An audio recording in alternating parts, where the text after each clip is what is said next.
by trying to understand your answer to one of Senator Cruz's questions, and this is really a question, not a suggestion. Do I understand your position to be that there are two sexes, but there can be more than two genders? I wouldn't even say two, and we've got Dr. Lopez here as well, but there's also the definition of intersex. I think that often in these conversations we're conflating sex and gender, and I do want to affirm here that trans women are women. That is their gender. Okay, but I'm trying to understand. Do you make a distinction between sex and gender? Yes, sir. Okay, explain that. Just. Do you think there are more than two sexes? I believe that there's a definition for intersex as well that I want to acknowledge. But sex is assigned at birth. I'm just trying to understand. I'm thoroughly confused. So you're born, I'm talking about biology, male, female, and what else?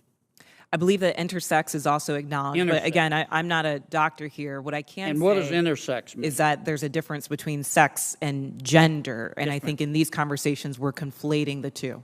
Well, but I want to start with sex. Okay. A tense moment unfolds in a congressional hearing room as Senator John Kennedy begins asking a series of direct and surprisingly simple questions. The discussion centers around one topic that has sparked national debate, confusion, and strong opinions across America. Senator Kennedy wants a clear answer to what he believes should be a straightforward question: how many genders are there? But what begins as a routine exchange quickly turns into a tense and revealing conversation. As the Human Rights Campaign chief attempts to explain the difference between sex and gender, the answers only seem to create more confusion. Kennedy presses forward, determined to clarify the issue for the public watching at home. The discussion soon expands beyond definitions and into sports, fairness, and the rights of biological women. What follows is a moment that has people across the country talking.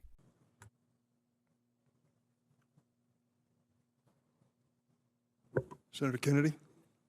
Thank you, Mr. Chairman, and thanks to all of our witnesses here today. Ms. Robinson, I want to follow up by trying to understand your answer to one of Senator Cruz's questions, and this is really a question, not a suggestion. Do I understand your position to be that there are two sexes, but there can be more than two genders? I wouldn't even say two, and we've got Dr. Lopez here as well, but there's also the definition of intersex. I think that often in these conversations we're conflating sex and gender, and I do want to affirm here that trans women are women. That is their gender. Okay, but I'm trying to understand. Do you make a distinction between sex and gender? Yes, sir. Okay, explain that. Just. Do you think there are more than two sexes? I believe that there's a definition for intersex as well that I want to acknowledge. But sex is assigned at birth. I'm just trying to understand. I'm thoroughly confused. So you're born, I'm talking about biology, male, female, and what else?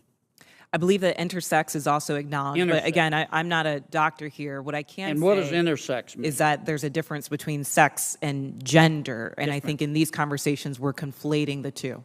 Well, but I want to start with sex. Okay, there's male, there's female. When a baby's born, before the baby has had time to even have a sense of self, there's male, female, and intersex. There's a third sex. I believe that is true, but I would defer to Dr. Lopez as I'm not a physician. Okay. And how many genders are there? I think the gender is expansive, and the definitions are always growing. Today I can tell you, I talk to young people that talk about non-binary as... More than five? I think the gender is not a binary, is what I'm trying to say. But are there more than five genders? I'm just trying to understand. Are there more than five genders? Well, I think that there was a time where women wearing pants didn't feel like it was appropriate for their gender, and yet I'm wearing pants today.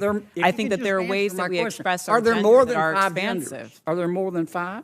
I wouldn't subject myself to naming how many genders there are, but what I can say is there that an gender is a infinite number? reflection. Excuse me? There's an infinite number of genders?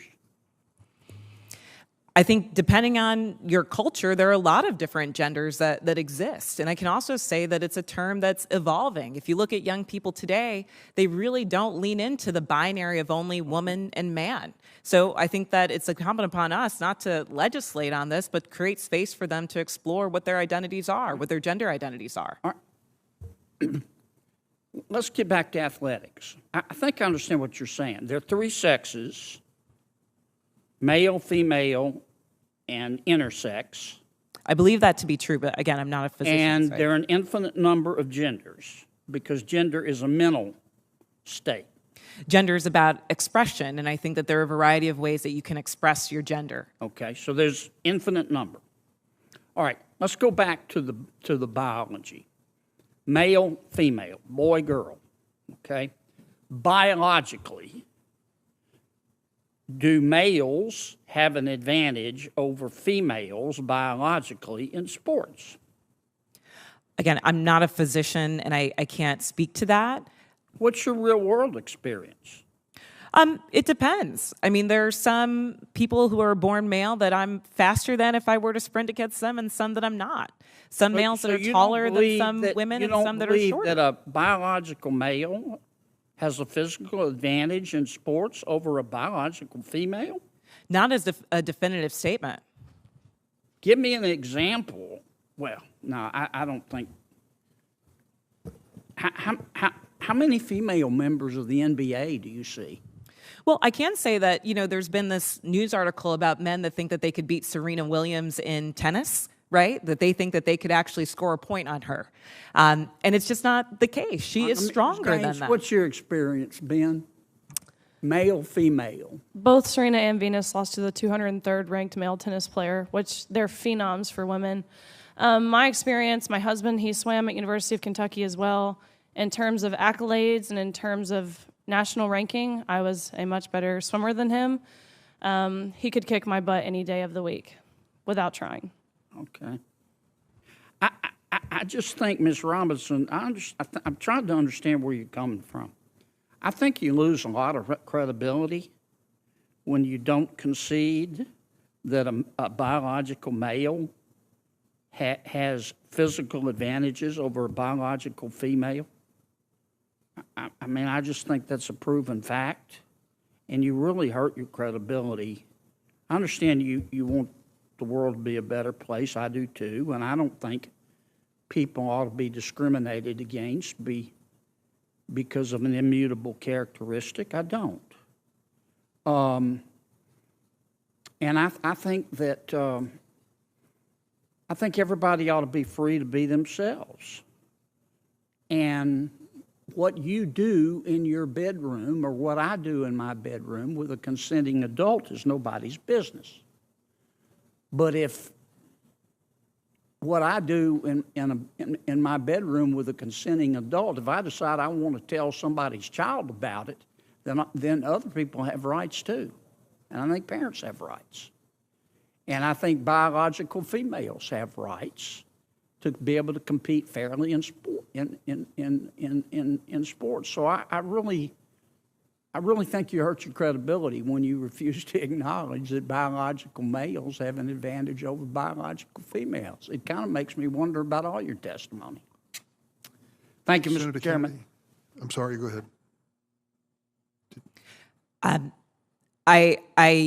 What I'm trying to say is that there is not a definitive advantage in all cases. Sir, I don't know if you believe that you could beat Serena Williams in tennis, but I probably think that that's not the case. There are not all cases where all men are physically superior to all women. And at the end of the day, in this conversation, we're not talking about that. We're talking about trans women who are, in fact, women, who deserve to play in a gender that matches their sports, who deserve all the benefits that Ms. Gaines is talking about.